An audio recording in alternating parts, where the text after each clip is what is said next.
Zee 24 तासच्या धागा शौर्यकार राखी अभिमान की या कार्यक्रमाला जालना जिल्ह्यातही चांगला प्रतिसाद मिळालाय। बदनापूर तालुक्यातल्या भराडखेडा इथल्या जिल्हा परिषद शाळेतल्या विद्यार्थ्यांनी या उपक्रमात सहभागी होऊन देशाचं रक्षण करणाऱ्या सैनिकांना पत्र लिहिली। या लहानग्यांनी सैनिकांप्रती आपलं प्रेम आणि त्यांच्या पाठीमागे आपल्या सदिच्छा असल्याच्या भावना पत्राद्वारे व्यक्त केल्या आणि या अभियानाचं शिक्षकांनीही कौतुक केलं।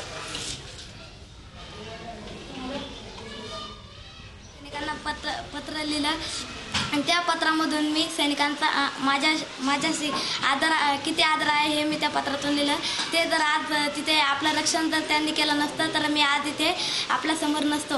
आज आपल्यावर कोणत्या पण देशाने अटॅक केला असता आणि आपल्याला बळी द्यावं लागलं असतं, पण त्यांनी तिथे आपलं रक्षण करताय याचा मला खूप आदर वाटत आहे। झी 24 तास याचे आभार व्यक्त करते की त्यांनी हा कार्यक्रम आमच्या शाळेत घेतला। मी या पत्रातून या आपल्या सैनिकाला लिहिलेलं आहे की तुम्ही आपल्या देशावर आमचं रक्षण करताय, आपल्या सर्वांचं रक्षण करत आहोत। यासाठी तुम्हाला पाठबळ लाभो यासाठी मी झी 24च्या आधारे लिहिलंय या पत्रामधून की तुम्हाला अजून आमचं पाठबळ लाभो। सैनिक अगदी आपला जीव याच्यावरती घेऊन तळहातावर घेऊन तिथं लढतात आणि त्यांच्या जीवावर तर आपण इकडे सगळं आनंदामध्ये राहू शकतो, एवढे सण उत्सव साजरे करू शकतो, देशाची प्रगती करू शकतो आणि त्यांची आठवण आपल्याला आहे। प्रत्येक घास घेताना त्यांची आठवण आहे हे त्यांना कळालं तर त्यांचं सुद्धा धैर्यबळ वाढेल आणि ते व्यवस्थितपणे तिथं काम करू शकतील। आणि हा उपक्रम झी 24 तासांनी राबवला हा मला खरंच खूपच आवडलेला आहे।